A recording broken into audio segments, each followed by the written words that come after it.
नमस्कार दोस्तों, आप सुन रहे हैं रेडियो लक्ष्य 90.8 एफएम और मैं हूं आप सभी का साथी रंजीत।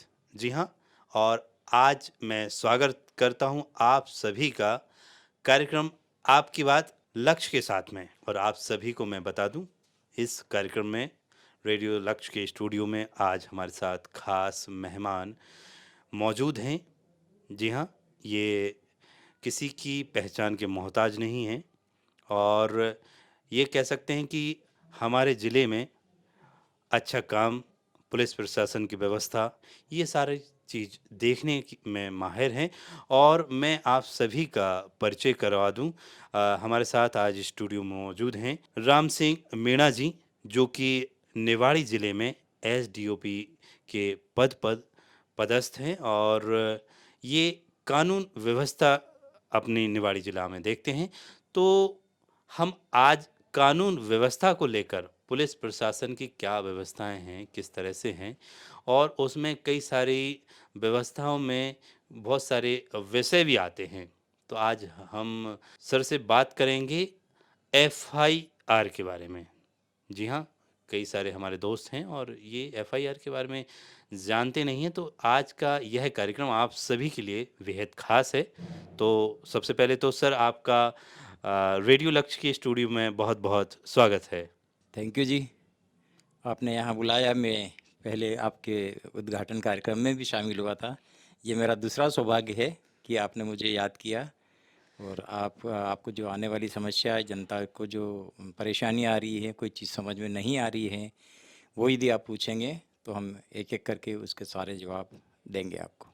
सर सबसे पहले जैसे कि मैंने अब शुरुआत में चर्चा की है कि हम आज बात करेंगे एफआईआर के बारे में। कई सारे हमारे साथी होते हैं एफआईआर के बारे में नहीं जानते हैं। तो सबसे पहले तो मैं एफआईआर क्या है, किस तरह से एफआईआर जो नाम है इसका क्या नाम एफआईआर क्यों पड़ा, तो एफआईआर के बारे में जानना चाहेंगे कि एफआईआर क्या है। एफआईआर जैसा नाम है उसका, प्रथम सूचना रिपोर्ट है, जी। First information report. जी। ये अपराध से संबंधित है और जो आपके साथ पीड़ित के साथ घटना घटित हुई है, उसके बारे में डिटेल जानकारी आपको देना है। और वो रिपोर्ट आपको आप सही लिखवाएंगे तो पुलिस सही कार्रवाई करेगी। ये सीआरपीसी की धारा 154 के तहत लिखी जाती है। जी। जो हमारे थाने का थाना प्रभारी या उसका ड्यूटी प्रभारी जो भी रहेगा, हम्म। वो उस रिपोर्ट को सुनेगा और उसको लिखता है। अच्छा। दूसरा सवाल मैं ये जानना चाहूँगा सर आपसे कि एनसीआर किसे कहते हैं। ये है एनसीआर। पुलिस में दो प्रकार की रिपोर्टें होती है, एक एफआईआर होती है और एक एनसीआर। जी। एनसीआर में हम लोग कार्रवाई नहीं करते हैं, नॉन हस्तक्षेप मामला है वो। जी। पुलिस उस पर हस्तक्षेप नहीं करती है। जी। तो इस रिपोर्ट की कॉपी फरियादी को देके और फरियादी उस कॉपी को ले जाके न्यायालय में एक वकील करेगा। वकील के माध्यम से वो उसका उसका केस का सुनवाई करेगा और फिर उसको न्यायालय उसको निर्णय लेगी। अच्छा। यहाँ सर एफआईआर की बात आती है तो एफआईआर में हमें कौन-कौन सी अगर कुछ केस हुआ, कुछ हमारे साथ कुछ भी हादसा हुआ, तो एफआईआर में हम किन-किन बातों का ध्यान रखें और क्या एफआईआर में दर्ज करवाएँ? अच्छा प्रश्न है। हर एफआईआर का नियम है कि उसमें 5 बातों का आना ज़रूरी है। जी। नंबर 1, कहाँ? जी। कहाँ मतलब घटनास्थल। जी। कब? उसका दिनांक और समय। और तीसरा है आपका किसके साथ और किसने, अपराध किसने किया और किसके साथ किया, ये जी। दोनों चीज़ है। और पाँचवा आपका है किसने देखा घटना को। अच्छा। ये चीज़ें, पांचों चीज़ें एफआईआर में आना ज़रूरी है। हुँ। तो ही पुलिस अधिकारी उसकी सही अनुसंधान करके और उसमें अपराधी को हम लोग अच्छा अनुसंधान करके और सज़ा दिलवाते हैं। जी। इसमें आप कहेंगे कि बोले साहब कहाँ कैसे, जैसे आपका रेलवे स्टेशन है, जी। ये आपका घटना स्थल हो गया। अच्छा। इसका समय का मतलब कब, समय और कहाँ, ये चीज़ दोनों जुड़ी है। फिर आपका कहता है किसने और किसके साथ। अच्छा। किसने मतलब अपराधी हो गया और और किसके साथ किसके किया साथ तो तो वो फरियादी। फरियादी हो गया। जी। और किसने देखा, जी। वो गवाह जरूरी है, ताकि उसमें वो, तभी इसके बिना हमारी एफआईआर पूरी नहीं होती है। अच्छा। जी। सर बहुत सारे सवाल में ये भी सवाल आता है कि लोग झिझकते हैं, थाने में जाते हैं तो थोड़ा-सा लोग ये कहते हैं कि एफआईआर पता नहीं लिख रही है हमारी, नहीं लिख रही है, एक झिझक होती है लोगों में। हुँ। अगर पुलिस के पास जाते हैं और एफआईआर नहीं दर्ज होती तो क्या करें? ऐसा तो पब्लिक को लगता है जो जानती नहीं थाने के बारे में, जी, और आज भी थानों के बारे में लोगों को भय है। लेकिन जो एक बार हमारी पुलिस के कांटेक्ट में आ जाता है, विश्वास कर लेता है, हमसे एक बार बात कर लेता है, जी, तो वो कभी नहीं डरेगा। हमारी पुलिस डराती नहीं है, उससे जी, प्यार से पूछती है कि तेरे साथ क्या घटना हुई, जी, चाहे महिला हो, पुरुष हो, बच्चा हो। उसको हम लोग बहुत अच्छे से ट्रीट करके और पूछते हैं, और सही जानकारी हम लोग निकाल लेते हैं। डरने की कोई बात नहीं है। बात रही यदि नहीं लिखता है या पुलिस वाला, तो हमारे सीनियर अधिकारी हैं, जैसे हम लोग हैं डीएसपी, एसडीओपी हुँ, और एडिशनल एसपी, एसपी, और यहाँ तक भी कोई नहीं सुनता तो फिर हमारे वो सीनियर अधिकारियों के पास फरियादी जा सकता है। लेकिन इतनी नौबत नहीं आती है, तो वो फिर जांच करवाते हैं, वापस रिटर्न भेजेंगे उस आवेदन पत्र को, हुँ। और इसकी जांच करवाएंगे।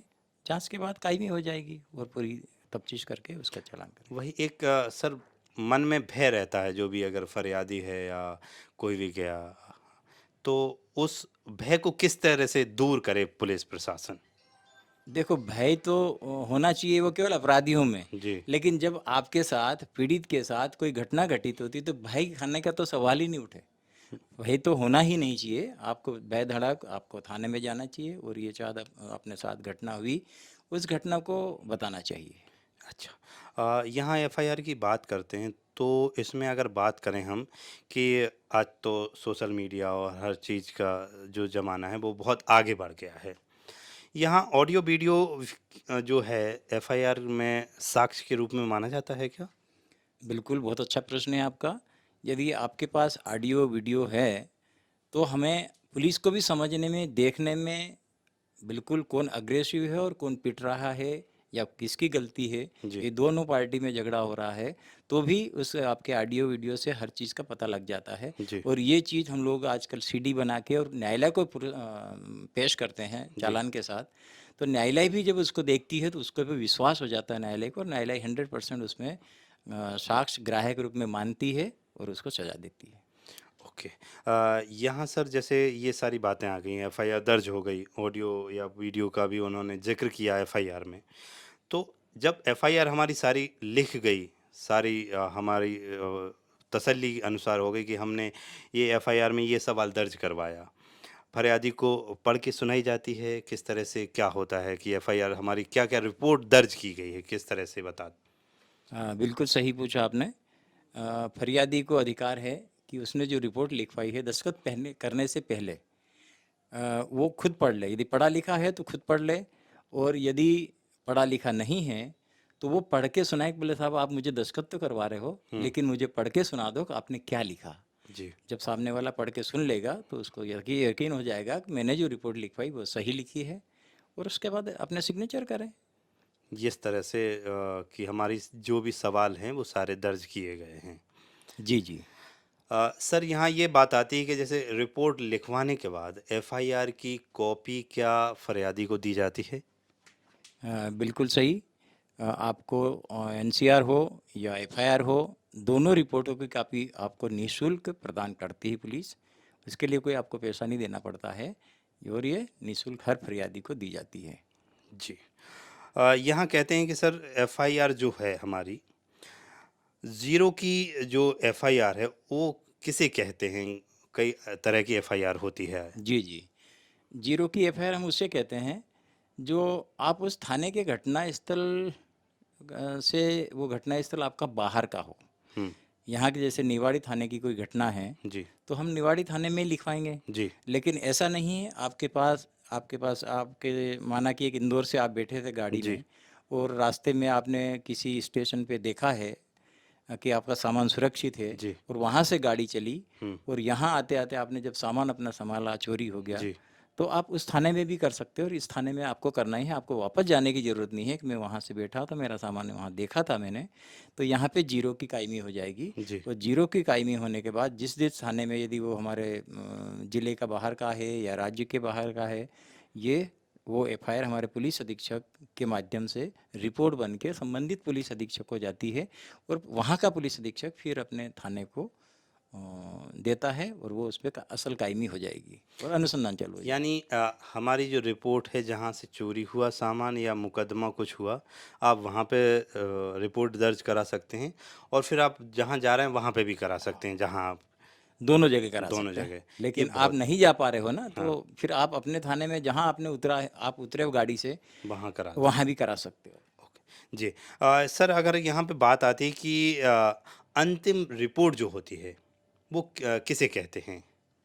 हर रिपोर्ट के अनुसंधान के बाद 3 भाग हैं। जी। एक तो अनुसंधान में आपका अपराध सिद्ध हो रहा है, हुँ, सिद्ध हो रहा है तो उसमें हम चालान काटेंगे। जी, वो चालान हम न्यायालय में पेश करेंगे और न्यायालय उसको संज्ञान लेके उसको सजा देगा। जी। दूसरा पार्ट है उसमें खात्मा।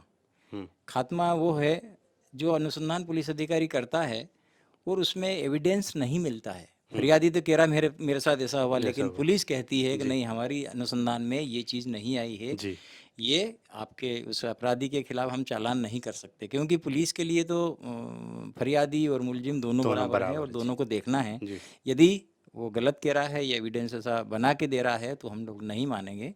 तो उसमें प्रक्रिया है आपके खात्मा काटेंगे, जिसको हम खात्मा कहते हैं। वो भी अच्छा, न्यायालय में पेश होगा, न्यायालय फरियादी को सुनेगा उस और आपके पुलिस को सुनेगा, उसके बाद वो खात्मा मंजूर करेगा। मंजूर मीन्स उसको फाइल कर देगा कि ये केस फाइल है। जी, यानी दोनों तीसरा, पक्षों को। हाँ, दिनों पकड़ो। जी, तीसरा आपका है खारिजी। जी, खारिजी मतलब झूठी रिपोर्ट। जी, आजकल बहुत सारे लोग हैं जो पुलिस के भरोसे भी करते हैं कि जी, हम लोग तुमको जी, फंसा देंगे, जी, झूठा फंसा देंगे। जी, लेकिन पुलिस झूठा नहीं फंसाती है। पुलिस पूरा कोशिश करेगी कि नहीं, हम सही जांच करेंगे, सही जी, तफ्तीश करेंगे, और ये जी, आपकी झूठी रिपोर्ट साबित हो गई जी, तो उसको फिर कोर्ट में पेश करेंगे खारिजी। हुँ, वो खारिजी फिर फरियादी को बुलाएंगे उसको और पुलिस को बुलाएंगे, अनुसंधान अधिकारी को सुनेंगे और दोनों के बयान लेंगे। आपने कैसी तफ्तीश करी और न्यायालय संतुष्ट होगा, फरियादी संतुष्ट होगा, जी, तो फिर उसको मंजूर करेंगे। और मंजूर करने के बाद आरोपी को तो छोड़ दिया, जी, लेकिन फरियादी के ऊपर भी कार्रवाई की जाएगी। कार्रवाई हो सकती है। हाँ, उसमें यानी दोनों पक्षों की पहले जाँच होगी अच्छी जी, तरह से, जी, जी। संतुष्टिपूर्ण जवाब अगर मिलता है तो वो कोर्ट में जाते हैं। अच्छा, यहाँ सर ये आपने जैसे कहा कि झूठी रिपोर्ट में बहुत सारी चीज़ें आती हैं और अगर बहुत सारे जो मुकदमे हैं देखने को मिलता है कि झूठे होते हैं, लोग झूठे केस में फँस जाते हैं। झूठा अगर किसी को फँसाया जाता है, तो उस पर कितनी कार्रवाई और क्या सज़ा हो सकती है? राइट। अ, यदि झूठी रिपोर्ट जिसने की है जी, तो उसको बहुत सतर्क होने की आवश्यकता है। उसको भी सज़ा मिल सकती फरियादी को। यदि झूठी जिसने रिपोर्ट, झूठी हाँ, रिपोर्ट लिखी जिसने है। झूठी रिपोर्ट की है उस फरियादी को आपकी झूठी रिपोर्ट में 6 महीने तक की सज़ा भी होती है और 1000 रुपये तक का जुर्माना होता है। अच्छा। और कम यदि न्यायालय ठीक समझता है तो वो उसको कम कर सकता है, लेकिन जी। इतना तो है ही नियम में, कानून में। तो ये प्रक्रिया है। यहाँ बात आती है सर कि जो क्रॉस कायमी है, वो क्या होती है? अच्छा प्रश्न है आपका। क्रॉस कायमी वो है कि दोनों पक्ष लड़े हैं जी, कहीं सार्वजनिक जगह पे, कहीं भी लोगों ने देखा जी, है, वीडियो बनाया है, ऑडियो बनाया, जो भी करा उनने, और दोनों ने फिर वो थाने पे जा रहे हैं जी, और दोनों ने एक दूसरे को चोट पहुंचाई है। तो स्वाभाविक है वो क्रॉस कायमी होना है। आपको दोनों को सुनना है कि आपने दोनों गलती करी है, तो वो उसको उनको उस पर निर्णय लेने का अधिकार न्यायालय को है। हम लोग दोनों केसों को सॉल्व करते हैं, अलग अलग अनुसंधान अधिकारी हम नियुक्त करते हैं और वो अपने अपने पक्ष को सुनते हैं और वहाँ पे न्यायालय में पेश करके फिर वो जी। उसको कहते हैं, उसको हम क्रॉस कायमी कहते हैं। जैसे सर आपके भाषा में जो है क्रॉस कायमी शब्द है, इसको अगर हम जनरल भाषा में कहें तो लोग क्या समझेंगे कि किस तरह से जो क्रॉस कायमी को क्या कहते हैं? उसको हम ये कहेंगे कि जैसे सामूहिक दोनों का पक्ष का झगड़ा हो रहा है, तो आप अपनी लैंग्वेज में कैसे बोलेंगे उसको, हमारी भाषा में तो क्रॉस जी, कायमी कहेंगे, जी। लेकिन दोनों के खिलाफ दोनों ने जाके रिपोर्ट की है, बराबर दोनों की को सुना, रिपोर्ट हुई दोनों बराबर की, की रिपोर्ट हुई। क्रॉस को। लेकिन एक उसमें कम ज़्यादा भी हो सकता है। एक को माना कि तलवार लग गई है जी, तो उसके ऊपर 307 हो जाएगा। और धार-धार। हाँ, धारदार हथियार आने से, जी, वो दूसरे ने लठ मार दिया है तो उस पे तो कम, उसके कम हो जाएगा। लेकिन दोनों की क्रॉस हो दोनों सकती का है। क्रॉस होगी फिर। अच्छा, जी। तो इस कंडीशन में सर अगर दोनों पार्टियाँ अगर रिपोर्ट कर रही हैं, तो दोनों पार्टियों पे क्या उस समय कुछ एक्शन लिया जाता है कि किस तरह से क्या है? या? नहीं, ऐसी रिपोर्ट में हम लोग एकदम अरेस्ट नहीं करते हैं। जी, पहले हम दोनों पक्षों को सुनते हैं, जी, संतुष्टि होती पुलिस अधिकारी को जी, अपनी तफ्तीश पे, जी। और उसके बाद जिसके ऊपर जो धारा लग रही है वो कितनी सिद्ध हो रही है हुँ, वो हम उसको करते हैं। जी। यहाँ सर बात आती है कि ये सारा क्राइम हुआ और अगर आरोपी सिद्ध माना गया, तो उसके खिलाफ कितने दिनों में जो मामला है वो कोर्ट तक जाता है? ठीक है, उसमें क्या है हमारे जैसे 3 भाग हैं वैसे। वैसे कई मामलों में आजकल महिलाओं के ऊपर घटित अपराध, बच्चों के ऊपर घटित अपराध, इसका हमारे लिए स्पष्ट आदेश है कि 60 दिन के अंदर आप चालान लगाएँ और कोर्ट में सुनवाई चालू कर देना चाहिए। अच्छा, जितनी जल्दी ऐसे प्रकरणों में सुनवाई हो जाएगी उतनी ही उसको नया मामला रहेगा, ताज़ा मामला रहेगा, जी, तो उसमें सज़ा होने की गुंजाइश बढ़ती है। अच्छा, जितना ज़्यादा डिले करेंगे उतना फिर कहीं न कहीं कंप्रोमाइज़ करने का दबाव पड़ता है, आपस में किसी को डराने धमकाने का दबाव पड़ता है। हुँ, तो इसमें जितनी जल्दी हो जाए तो 60 दिन, और दूसरा है 90 दिन। अच्छा, हाँ, बड़े अपराधों में जो गंभीर अपराध हैं, जी, उनमें सब में 90 दिन का समय है। लेकिन 90 दिन में यदि अनुसंधान पूरा नहीं हो पाता है, हुँ, तो जो मुलजिम हमारे अरेस्ट हो गए हैं, हुँ, उनको हम 90 दिन के अंदर चालान लगाना भी ज़रूरी है। नहीं तो कोर्ट हमारा संज्ञान ले लेगी कि आपने 90 दिन में क्यों नहीं करी, उसको मुलजिम को छोड़ देंगे। अच्छा, ज़मानत लेंगे, छोड़ने से ज़मानत मतलब कि उसकी ज़मानत ज़मानत ले दे दी। लेंगे। तो हमको ज़मानत भी नहीं होने देना है, हुँ, हमको 90 दिन के अंदर चालान पेश करना है न्यायालय में, जी, तो उसको हम कर दें।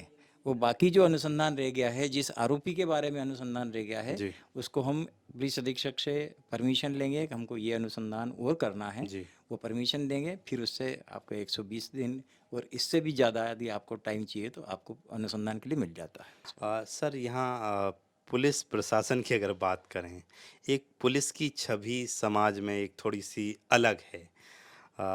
तो हमारे जो साथी सुन रहे हैं और देख भी रहे हैं, उनको क्या आप संदेश देना चाहेंगे कि पुलिस प्रशासन आपका सहयोग करती है, आपके लिए है, जनता की सेवक है, तो किस तरह से एक छवि है, लोग किस तरह से जाएँ, कैसे जाएँ? क्या संदेश देना चाहेंगे?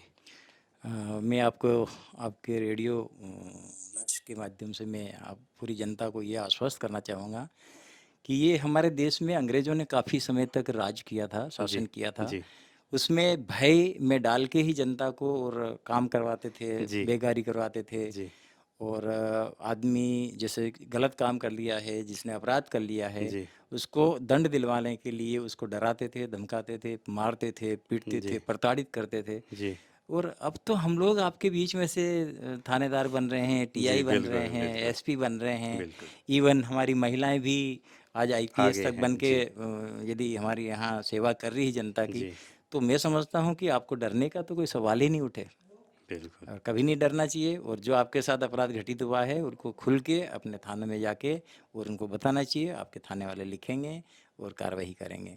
कभी डरने की और भय में डालने की ज़रूरत नहीं है। आजकल हमने ये भी देखा है कि हम लोग माता पिता भी पुलिस आ जाएगी बच्चों को डराने लगते हैं। तो मैं बिल्कुल, आपसे निवेदन करूँगा कि हमारे बच्चों को कभी पुलिस के प्रति ऐसे शब्द ना बोले कि पुलिस आ जाएगी और पकड़ ले जाएगी, पकड़ ले। क्योंकि छोटे बच्चों में बहुत ज़्यादा प्रभाव पड़ता है, फिर जी, डरने लगते हैं। जी, किसी ज़माने में उसका फ़िल्मी डायलॉग था, बेटा गब्बर सो सिंह जा वाला। कब बिल्कुल, तो गब्बर सिंह आ जाए वाला, तो आज गब्बर सिंह नहीं है। आज तो हम आपके भाई हैं, आपकी बहनें हैं, जी, है ना? वो सब आपके यहाँ सेवा कर रहे हैं, नौकरी कर रहे हैं। यदि हम नौकरी कर रहे हैं तो उसके बदले हमारे परिवार भी पल रहा है। तो जी, 24 घंटे हमारी जो ड्यूटी है, हम पूरा लगन और मन से कायम करने की कोशिश करते हैं। आज मेरे भी 38 साल करीब मेरी सेवा हो रही है, वाह! और मैं 2 दिन बाद शायद मैं रिटायर्ड हो रहा निभाए, हूँ। जी, तो चलो, बहुत अच्छा मौका दिया आपने। रेडियो चलो लक्ष्य आपने तो 90.8 को बहुत-बहुत शुभकामनाएँ मेरी। आपने सर इतना कीमती समय निकाला और अच्छा तो नहीं लग रहा आप निवाड़ी से जा रहे हैं लेकिन आपके साथ जो रेडियो लक्ष्य के परिवार के साथ संबंध रहे वो बहुत अच्छे रहे हैं और आपने इतना समय निकाला कीमती अपना इतने शेड्यूल में से आपको पुनः धन्यवाद करते हैं। Thank you sir, thank you. आपने हमें बुलाया यहाँ पे, ये अवसर दिया, ये मेरे लिए बहुत बड़ी सौभाग्य की बात है। मेरे जाने के बाद भी मेरी आवाज़ यदि यहाँ गूंजती रहेगी, बिल्कुल, तो मैं बिल्कुल बहुत खुश होऊँगा। थैंक बिल्कुल, बिल्कुल।